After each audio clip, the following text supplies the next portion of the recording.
So I've just been doing a lot of reflecting, like, man, like this is crazy, because I'm so thankful. I'm so humbled, and I'm so thankful to be in a position to influence leaders at this level. My passion is leaders and working with leaders and leadership and leader development. And so the opportunity to work with and influence and impact and equip and empower leaders at this level is just, it's who God called me to be. It feels so encouraging and empowering and inspiring and convicting and significant for me to be obedient to what the Lord has finally called me to, instead of sabotaging and making all kinds of excuses of why, hey, no, God, you got the wrong guy.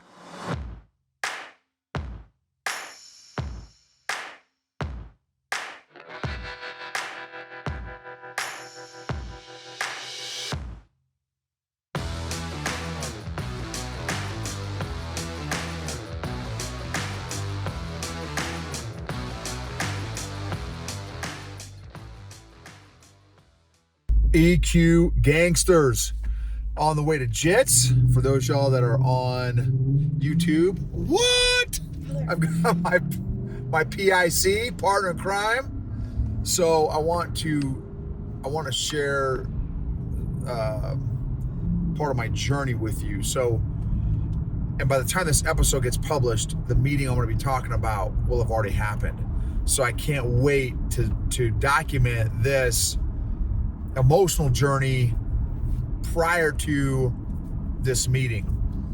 So this episode is going to be kind of just me sharing some growth stuff, some proof of growth stuff.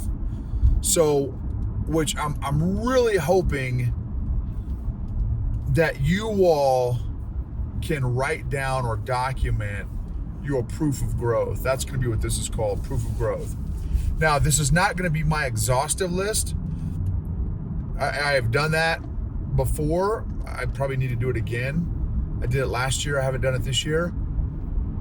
But this is going to be some proof of growth of my own emotional growth journey. Next week, next Monday, I have a meeting with the senior VP of HR of a $10 billion company to discuss the possibility of providing some of the services that I provide to their entire company. I currently provide my coaching services and EQ assessment to a division of their company, which consists of 40 leaders that I'm coaching right now on a monthly basis with, again, emotional intelligent leadership coaching. And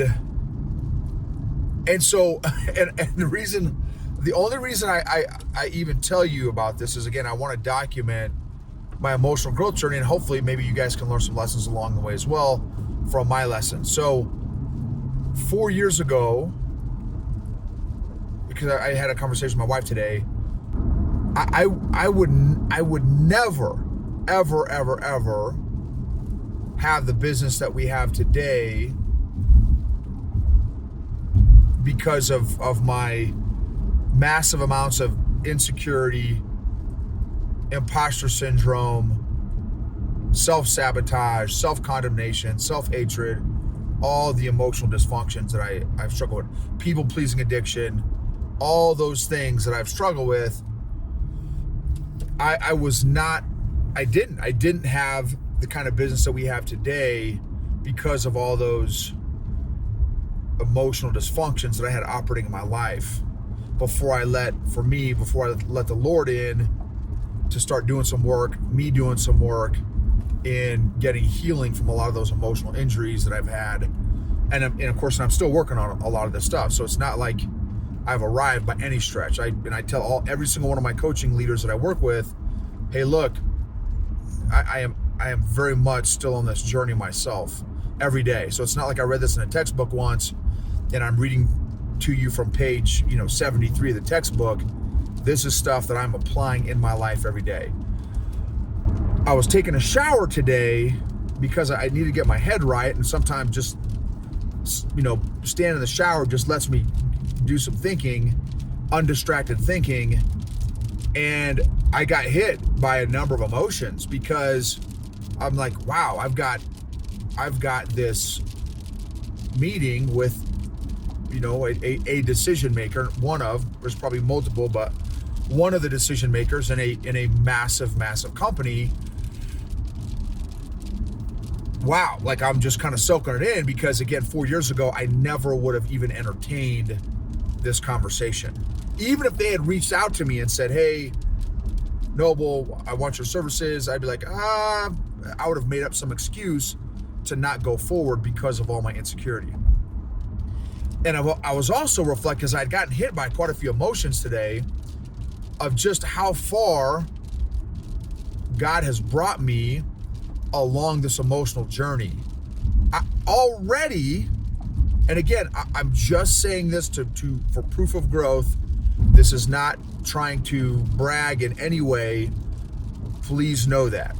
And hopefully you get some own encouragement for yourself to have hope to level up your own life and business and game and stop playing small and doing the work necessary to level up your own life.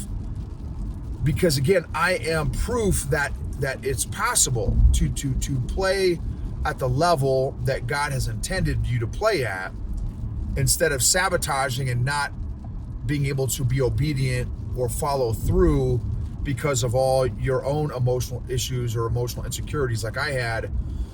But already the coaching, I am working currently with leaders from companies at a $5 million size company, a $10 million size company, a $300 million international company that has 500 employees, a $4 billion company that's international, and a $10 billion company and a $13 billion company.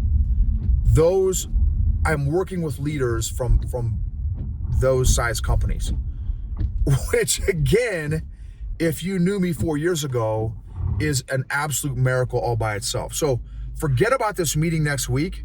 Just the fact that is my current client portfolio is proof that you can grow your emotional intelligence and grow your own leadership skills. And again, for me, my relationship with the Lord,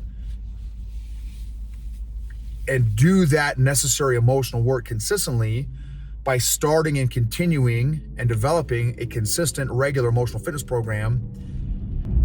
And so I've just been doing a lot of reflecting, like, man, like this is crazy, because I'm so thankful. I'm so humbled, and I'm so thankful to be in a position to influence leaders at this level. My passion is leaders and working with leaders and leadership and leader development. And so the opportunity to work with and influence and impact and equip and empower leaders at this level is it's who God called me to be. It feels so encouraging and empowering and inspiring and convicting and significant for me to be obedient to what the Lord has finally called me to, instead of sabotaging and making all kinds of excuses of why, hey, no, God, you got the wrong guy. I was Moses. For some of y'all that know the story, when God called Moses, Ranger Moses, back in the days, Moses was already, and I'm only going to start on the second part of his life, after he was already 80 years old and spent 40 years in the desert, after growing up in the palace in Egypt with the Pharaoh's son, And then boom, Moses, in defense of another Israelite, killed an Egyptian because he was beating up this Israeli slave. So he fled. He was a felon. And so he escaped to the desert. 40 years in the desert, and again because he was hiding. He was he had killed somebody, and so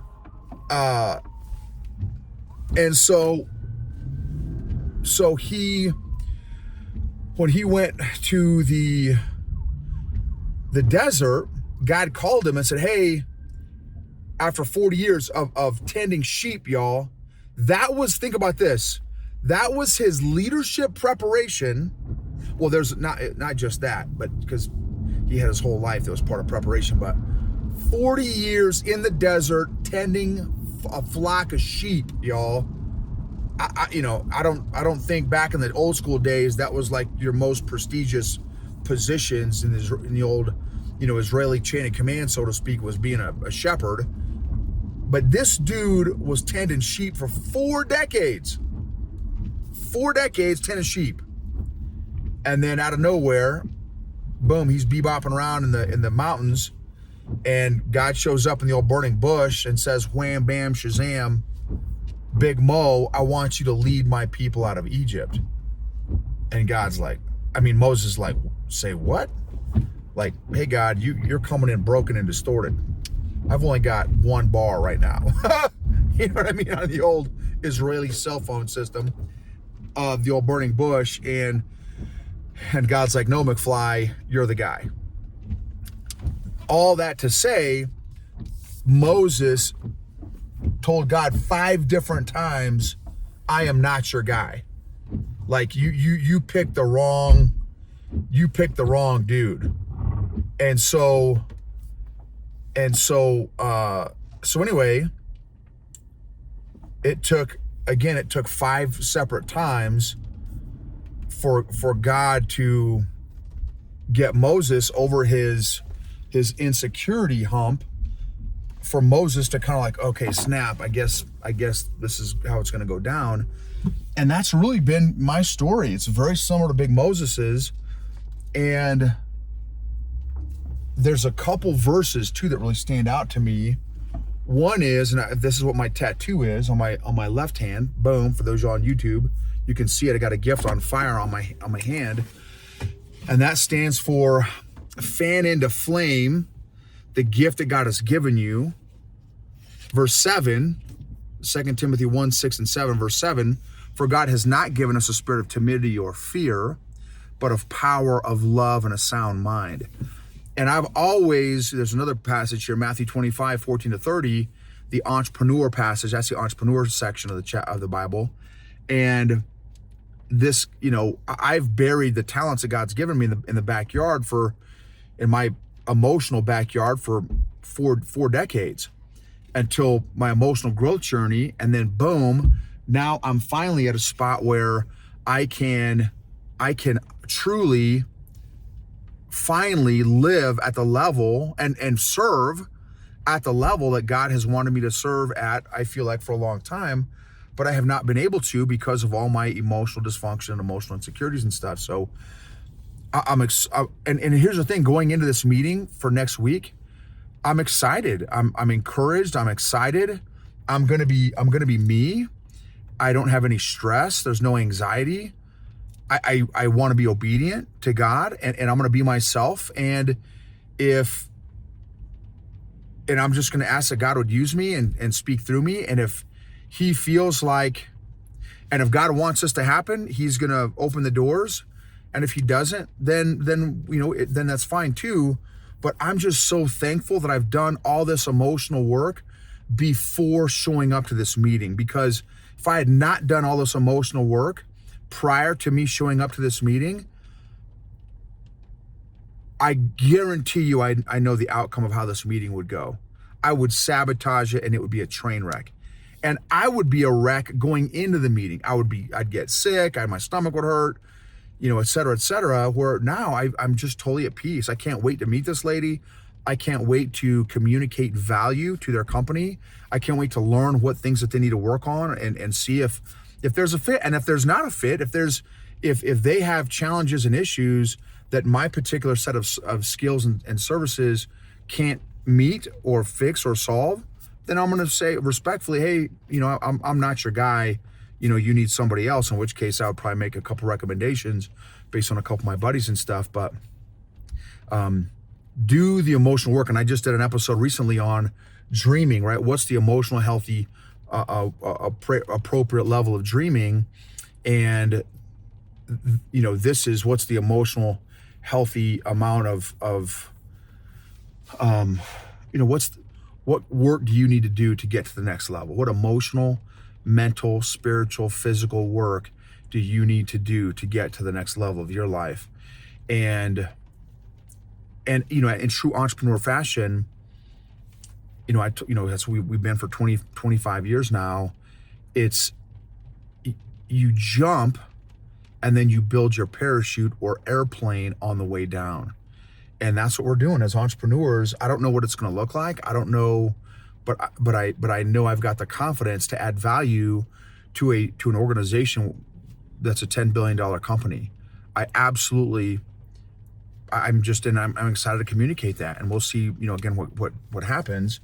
I'm just thankful for the ability to identify my emotions and process my emotions so that I can be as effective as possible to do the work that God wants me to do with my life, through my life, for whatever he wants me to do. And in this case, for me, it's to serve and develop emotionally intelligent, emotionally healthy leaders.